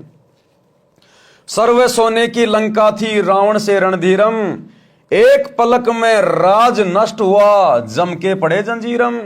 बिना सच्चे सतगुरु की भक्ति के, बिना सच्चे सतगुरु की शरण के, वो रावण जिसकी पूरी लंका सोने की थी, एक पलक में राज विराजे, एक पलक में वो राज्यहीन हो गया। उसकी वो मौज मस्ती, उसकी रिद्धियां सिद्धियां, ऐशो आराम एक पलक में धरी की धरी रह गई।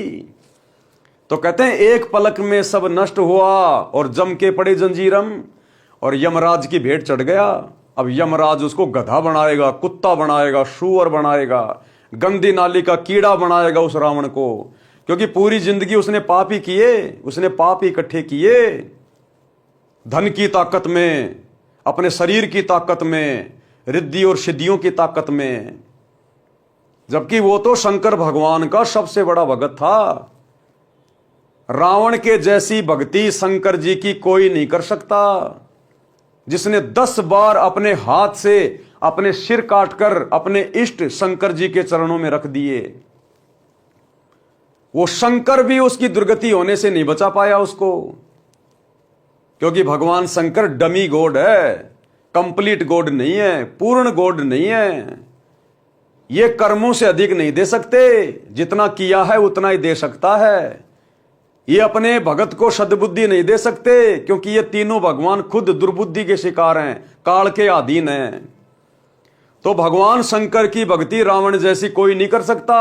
और जब उसकी ऐसी दुर्गति से कुत्ते वाली मौत हुई, तो वर्तमान के शंकर जी के भगत समझ लेना, वही विचार कर लेना तुम्हारे साथ में क्या बनेगी, इस जन्म में नहीं तो किसी अगले जन्म में। ये पीछा छूटेगा केवल पूर्ण गुरु की शरण में आकर सत भक्ति करने से, अन्यथा इंसान को सद्बुद्धि भी नहीं आ सकती। सद्बुद्धि क्या होती है? अरे भगवान शंकर को खुद को सद्बुद्धि नहीं भाई। आपने सुख सागर पढ़ा होगा, किस प्रकार से काम वासना से प्रेरित होकर और मोहिनी के पीछे पीछे जंगल में चल दिए। भगवान शंकर का वीर्यपात हो गया, इतने काम वासना में आरूढ़ हो गए। तो जब इन भगवानों को खुद सद्बुद्धि नहीं है, खुद ये काल प्रेरणा से दुर्बुद्धि के शिकार हैं, ये काल की कठपुतली बनकर कार्य कर रहे हैं, कठपुतली बनकर, तो इनकी भक्ति करने से भला आप और हमारा क्या उद्धार होगा? आप और हमारे संस्कार कैसे परिवर्तित हो सकते हैं? आप और हम कैसे मोक्ष प्राप्त कर सकते हैं? जबकि आज के लोगों के पास तो श्री शंकर जी की भक्ति की विधि भी नहीं है। अरे रावण तो विधि विधान से भक्ति करता था, डायरेक्ट जाके शंकर जी से मिलके आता था। आज के लोगों के पास तो सिवाय शंकर भगवान के नाम पर सुल्फा पीने के अलावा, बम बम बम बम करने के अलावा, नाम भी बिगाड़ दिया शंकर जी का, बम बम बम बम, अब बम तो फटेगा भैया, बम को जब आग लगेगी तो बम तो फटेगा, और फटेगा तो नुकसान ही करेगा। तो वर्तमान में तो धरती पर काल उपासना करने वालों के पास में श्री शंकर जी, श्री ब्रह्मा जी, श्री विष्णु जी की यथार्थ भक्ति भी नहीं है। तो सोचिए आम प्राणियों का क्या होगा जब रावण की ऐसी दुर्गति हुई, कुत्ते वाली मौत को प्राप्त हुआ, और फिर 84 लाख योनियों में गया, कहीं गधा कुत्ता सुअर बन के घूम रहा होगा।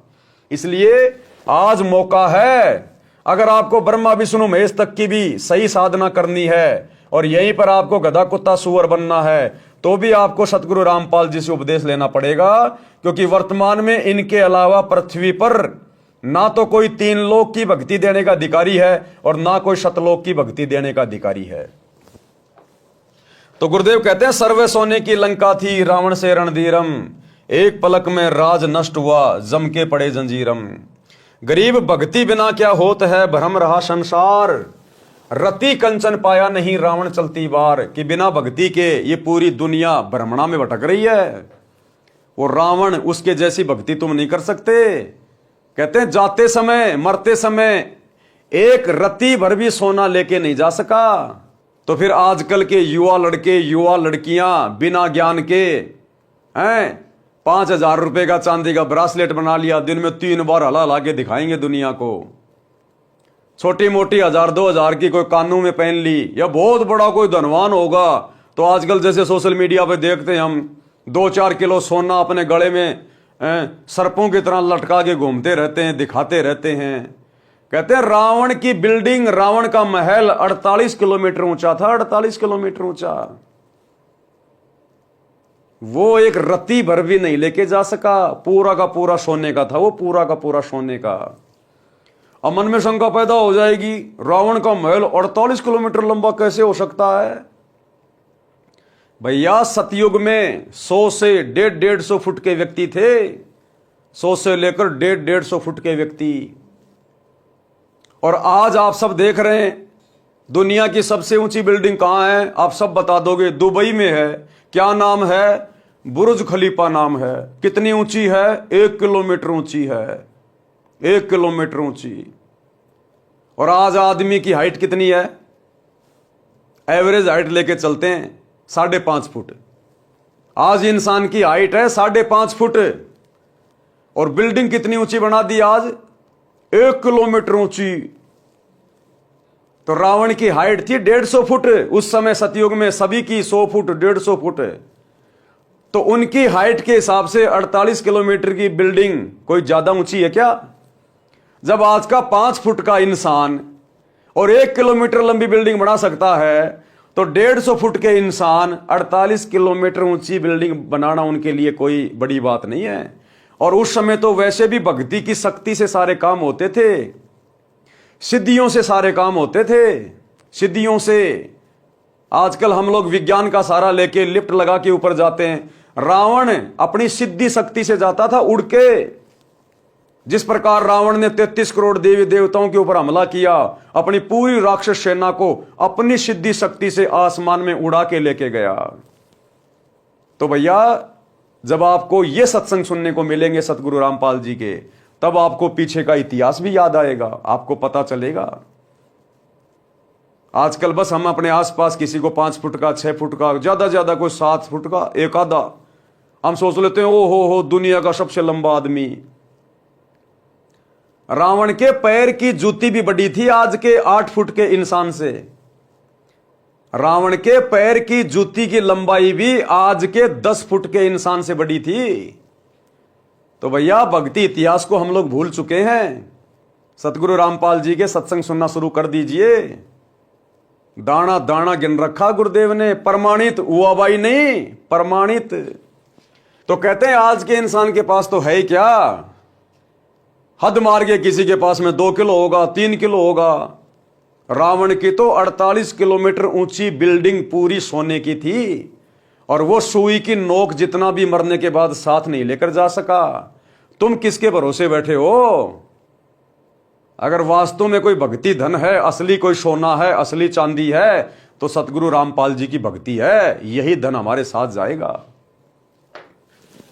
भावार्थ संत गरीबदास जी ने भी इसी बात का समर्थन किया है कि भक्ति बिना जीव को कोई लाभ नहीं होता। माया जोड़ने के लिए आजीवन भटकता रहता है। श्रीलंका के राजा रावण के पास अनंत धन सोना आदि था, परंतु संसार त्याग कर जाते समय 1 ग्राम सोना भी साथ नहीं ले जा सका। सत भक्ति सत्य पुरुष की न करने से यमदूतों के द्वारा बेल यानी हथकड़ी बांधकर ऊपर यमराज के पास ले जाया गया, नरक में डाला गया।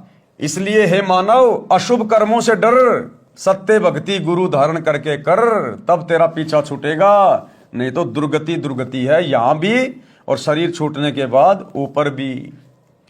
शंका समाधान करते हुए परमेश्वर कबीर जी ने सत्संग में बताया कि आध्यात्मिक ज्ञान के न होने के कारण अच्छे व्यक्तियों से भी पाप हुए। जब उन्होंने सत्संग सुना तो सर्व अपराध त्याग कर भक्ति करके अपना कल्याण कराया है।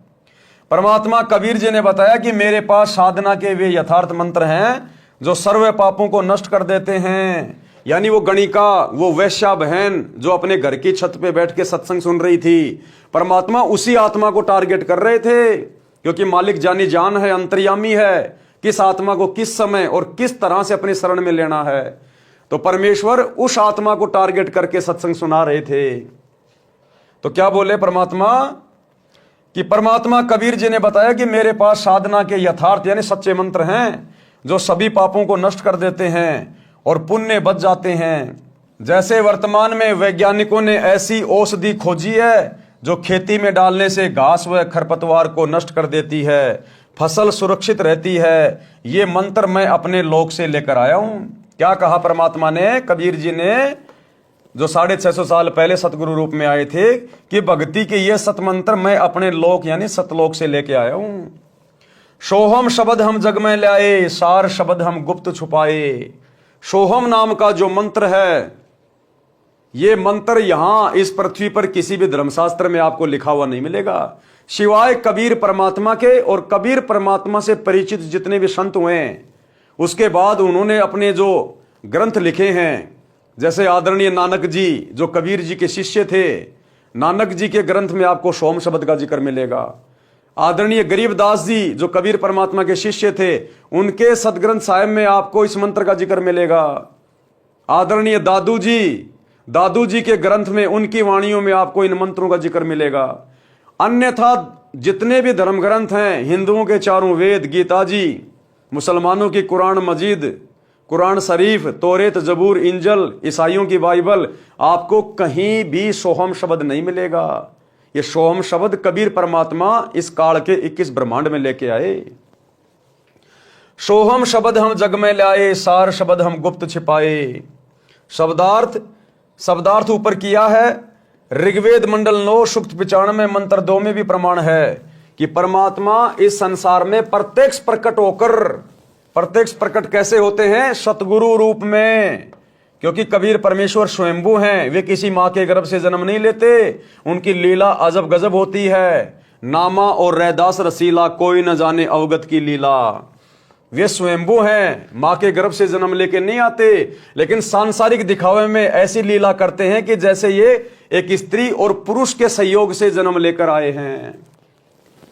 प्रत्यक्ष प्रकट होकर अपनी अमृतवाणी द्वारा मुक्ति के सत्य मार्ग की प्रेरणा करता है। वह परमात्मा सब देवों का देव यानी सर्व का मालिक भक्ति के गुप्त नामों का आविष्कार करता है। यदि कोई महापापी भी है, सत्य साधना करने लग जाता है और भविष्य में कोई पाप नहीं करता है, तो उसके सारे पाप समाप्त हो जाते हैं। भक्ति करके अपना कल्याण करा सकता है। अब ये सारी बातें वो गणिका बहन, वो वैश्या बहन बैठी बैठी सुन रही थी। उसको तो धक्का सा लगा, झटका सा, कि मैंने तो पूरी जिंदगी कोरे पाप कमाए हैं, हे भगवान मेरा क्या ठिकाना होगा। वो आत्मा बेचैन हो गई। उपरोक्त अमृत वचन सुनकर वह बहन वैश्या जैसे गहरी नींद से जागी हो, कांपने लग गई। घर में ताला लगाकर सत्संग स्थल पर गई, पीछे ही महिलाओं की ओर बैठ गई। सत्संग समाप्त होने के पश्चात आवाज लगी कि जो दीक्षा लेना चाहता है वह आगे गुरुदेव जी के पास आ जाए। कुछ स्त्री तथा पुरुष उठकर आगे आए। वह वैश्या भी आई और गुरुदेव जी को अपना परिचय दिया और बताया कि मैंने तो 40 वर्ष की आयु में प्रथम बार ये उपकारी वचन सुनने को मिले। हे परमात्मा, क्या मेरे जैसी पापिन का भी कल्याण संभव है? वैसे तो आप जी ने सर्व समाधान सत्संग में बता दिया, परंतु जब अपने घृणित जीवन की ओर झांकती हूं तो गलानी होती है तथा विश्वास नहीं हो रहा है कि मेरे जैसे अपराधी को क्षमा कर दिया जाएगा। परमेश्वर कबीर जी ने कहा कि कबीर जब ही सतनाम हृदय धरो भयो पाप को नाश, और जैसे चिंगारी अग्नि की पड़े पुराने घास। भावार्थ, जैसे करोड़ों टन सूखे घास का ढेर लगाओ, यदि उसमें एक तिल्ली माचिस की जलाकर डाल दी जाए तो उस घास को राख बना देती है। फिर हवा चलेगी जो उस राख को भी उड़ा कर ले जाएगी। काम तमाम हुआ। इसी प्रकार करोड़ों जन्मों के भी पाप क्यों ना हो, मेरे सच्चे मंत्र का जाप उसे जलाकर राख कर देगा। भविष्य में कोई गलती न करना, आत्म कल्याण हो जाएगा। आज वर्तमान में भाई और बहनों, हमारा सौभाग्य धरती पर वही कबीर परमात्मा सतगुरु रूप में प्रकट है। इसीलिए इनकी शरण में आने के बाद स्त्री या पुरुष ये जीवात्मा सुखी हो जाती है। उसके बिगड़ते बिगड़ते काम सुधरने लगते हैं। घर में जो आपत्तियां थी, जो बीमारियां थी, जो परेशानियां थी, सब स्वस्थ होने लगते हैं। क्यों? क्योंकि ये वो परमात्मा है, वो समर शक्ति है। इनसे उपदेश लेने के बाद हमारे जन्म जन्मांतरों के जो पाप कर्म है, कितनी बार हम जो है वो कसाई बन के जीव हत्या कर चुके हैं, अरबों खरबों जीवों को हम काट चुके हैं, मार चुके हैं, जिनका पहाड़ जैसा पाप कर्म बनता है। ना जाने हम कितने जन्मों में अपराधी रहे, डकैत रहे, चोर रहे, हम लोग ने वैश्यागमन किया, पता नहीं क्या क्या कुकर्म किए होते हैं। उन सभी पाप कर्मों को परमात्मा जलाकर भस्म कर देता है जब हम इनकी शरण में आ जाते हैं। हमें परमात्मा उन तमाम कुकर्मों से मुक्त कर देता है, जिस कारण से वो पाप कर्मों का वजन एकदम से हल्का हो जाता है। और आगे गुरुदेव सत्संग करके, पुस्तकें लिख के हमें ऐसा ज्ञान दे देते हैं, उस ज्ञान को सुनने के बाद हमें फिर कुकर्मों से डर लगने लगता है। हमें अपना भविष्य दिखाई देने लगता है कि अगर ये कुकर्म किया तो सतगुरु नाराज हो जाएगा, और सतगुरु नाराज हो गया तो फिर मुझे दंड भोगना पड़ेगा। बड़ी मुश्किल से तो बात बनी है, आगे कर्म नहीं बिगाड़ूंगा। तो आगे वो आत्मा ज्ञान समझकर, सतगुरु से डरकर, आत्म कल्याण के प्रति चिंतित होकर कोई भी ऐसा कुकर्म नहीं करेगा, नहीं करेगी, जिससे उसके कर्म बिगड़े, वो पाप का भागी बने। और पिछले सारे पाप कर्म सतगुरु अपनी समर्थता से, अपने आशीर्वाद से सूखे घास की तरह जलाकर भस्म कर देता है, जिस कारण महादुखी व्यक्ति भी तुरंत राहत प्राप्त करने लगता है। इसलिए भाइयों और बहनों, सतगुरु रामपाल जी परमेश्वर जी की शरण में आकर अपनी आत्मा का कल्याण करवाना अति आवश्यक है। ये मौका हमें फिर नहीं मिलेगा। यदि एक बार सतगुरु रामपाल जी भगवान के पावन चरण कमल इस पृथ्वी से चले गए, यानी जिस रूप में आज गुरुदेव भगवान धरती पे प्रकट हैं, जिस दिन अपनी लीला पूरी करके और अपने निज लोक सतलोक चले जाएंगे, उसके बाद भाई और बहनों फिर पाप कटने की उम्मीद मत करना किसी भी प्रकार की। या फिर सतगुरु के रहते सहते यदि हमारी टिकट कट गई, हमारी मृत्यु हो गई, हम चल बसे, तो फिर भी हमारे हाथ में कुछ नहीं लगेगा, फिर हम सीधे 84 लाख योनियों में जाएंगे। तो वर्तमान में गुरुदेव धरती पे प्रकट है, आप और हमारे को मनुष्य जन्म प्राप्त है। इससे अच्छा मौका भला और कब मिलेगा, क्या मिलेगा। इसलिए भाई और बहनों, आज मौका है, गुरुदेव भगवान धरती पे प्रकट हैं। ये गोल्डन चांस है, गोल्डन चांस। चारों युगों में केवल यही वो समय है जब आत्माएं अपना आत्म कल्याण करवा पाती हैं। सतयुग में भक्ति तो इंसान करता है, लेकिन यह सत भक्ति नसीब नहीं होती। द्वापर और त्रेता में भी इंसान भक्ति करता है, लेकिन यह सच्चे सतगुरु वाली भक्ति नसीब नहीं होती। और यदि हम सतगुरु की बात को सुन भी लेते हैं, मान भी लेते हैं, तो हमें सुख इतने होते हैं उन युगों में, हमारे पुण्यों के कारण हम सतगुरु की भक्ति को सीरियस नहीं लेते, जिस कारण से भी हमारा मोक्ष नहीं हो पाता। अब आ गया चौथा युग, कलयुग। हमारे जितने भी वो पुण्य कर्म थे हमने खा लिए, खर्च कर लिए, राजा महाराजा बन के, सेठ बन के। अब ये चौथा युग आ गया, कलयुग। हमारे पुण्य समाप्त, अब बच गए पाप कर्म। पाप कर्म से आएंगे दुख, परेशानियां, आपत्तियां। तब ये आत्मा रोती है, फिर ये जाती है मंदिर में, मस्जिद में, मेलों में, संतों के पास में। और काल ने जगह जगह नकली संत बैठा रखे, नकली संत ठग बैठा रखे, पाखंडी, शास्त्र विरुद्ध साधना बताने वाले लाखों, और एकमात्र सच्चे परमात्मा की सत भक्ति बताने वाले एकमात्र सतगुरु रामपाल जी भगवान। तो भाई इनकी शरण में वही आ पाएगा जो पूर्व जन्मों का संस्कारी होगा। परमात्मा कहते हैं सकल पदार्थ है जगमाही, कर्म हीन नर पावत नाई, भाग्य बिना नर पावत नाई। तो भाई अरबों खरबों की जनसंख्या में से कोई भाग्यवान आत्मा होगी जो सतगुरु के सत्संग सुनकर इनकी शरण में आकर और इस काल के भयंकर जाल से अपना पीछा छुड़वाएगी। तो वर्तमान में मौका है, आपको मनुष्य जन्म प्राप्त है और सतगुरु धरती पर प्रकट है सत भक्ति लेकर। भयंकर दाव है, भयंकर दाव। ये कोई योग या संयोग नहीं है। वर्तमान में आप जितने भी भाई बहन हैं पृथ्वी पर, स्त्री या पुरुष जितने भी हैं, 7 अरब या 8 अरब, ये बड़े सौभाग्य से मनुष्य जन्म प्राप्त हुआ है। सभी आत्माओं के पुण्य बहुत भयंकर हैं, तभी तो सतगुरु के समकालीन आप और हमारे को जन्म मिला है। नहीं तो हमारे दादा परदादा चले गए, उनके दादा परदादा चले गए, सतगुरु के दर्शन भी नहीं कर पाए। और आज तो गुरुदेव भगवान ने ऐसी दया कर दी आप और हमारे ऊपर, घर बैठे अपने सत्संग भेज दिए। जेब से मोबाइल निकालो, यूट्यूब पे जाके सर्च करो, सत्संग सतगुरु रामपाल जी भगवान, सृष्टि रचना सतगुरु रामपाल जी भगवान। और ये दुनिया भर के फालतू के वीडियो, रील्स वगैरह, शॉर्ट वीडियो वगैरह, एंटरटेनमेंट के वीडियो वगैरह, फालतू की अश्लील फिल्में, ये दुनिया भर के ये उल्टे कुकर्म जो करते हो ना, जो केवल तुम्हारे कर्म ही बिगाड़ सकते हैं। थोड़ा थोड़ा समय निकाल के सतगुरु के सत्संग सुनना शुरू कर दो। परमात्मा धरती पे आया हुआ है, परमात्मा। ये बातें उस समय तुम्हारे दिल में घर करेंगे जब एक बार सत्संग सुनना शुरू करोगे। ज्ञान से ही ज्ञान होता है, ज्ञान से ही ज्ञान। आंखें मलते रह जाओगे फिर अगर ज्ञान समझ में आ गया तो कि ये भगवान कहां अंधेरे में सो रहे थे। अगला जन्म गधे कुत्ते सूअर का था अगर सतगुरु रामपाल जी की शरण में नहीं आ जाते तो भाई और बहनों, समझदार होगा वो तो विचार करेगा, बुद्धि विवेक से काम लेगा। जिस चिंतन मनन के लिए, सोचने विचारने के लिए परमात्मा ने हमें ये बुद्धि दी है, ये मनुष्य जन्म दिया है, जानवरों से अधिक हमारे को ये बुद्धि दी है, वो तो इस बुद्धि का सदुपयोग करेगा गुरुदेव के सत्संग सुन के। अन्यथा वो जानवरों वाले कर्म करता करता, बच्चे पैदा किए, बच्चों का पालन पोषण किया, खाया पिया, मौज मस्ती मारी और अंत समय में किसी टायर के नीचे आके फूट के मर गया या किसी हॉस्पिटल में किसी बीमारी से तड़प तड़प के मर गया।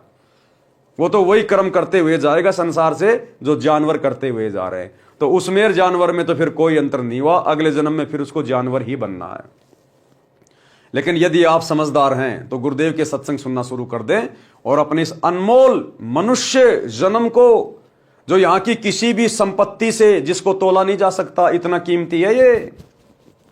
अगर हीरे का पहाड़ भी एक तरफ रख दिया जाए और ये मनुष्य जन्म दूसरी तरफ रख दिया जाए तो इस मनुष्य जन्म का वजन ज्यादा है उस हीरे के पहाड़ का नहीं, क्योंकि हम इससे अपना आत्म कल्याण करवा सकते हैं। सतगुरु के साथ विमान में बैठ के शतलोक जा सकते हैं। तो भाई और बहनों, आज के वीडियो में हम केवल इतना ही लेंगे। कल रात्रि 8 बजे रंका बंका की कथा, ये क्या कथा है, रंका बंका कौन थे, कैसे इनको सतगुरु की शरण मिली और कैसे इन्होंने अपने जीवन को आबाद किया, तो ये कथा हम कल रात्रि 8 बजे गुरुदेव के आशीर्वाद से पढ़ेंगे। तब तक गुरुदेव भगवान हम सबको आज्ञा दे, इजाजत दे, सद्बुद्धि दे, आशीर्वाद दे। बंदी छोड़ सतगुरु रामपाल जी भगवान की जय हो।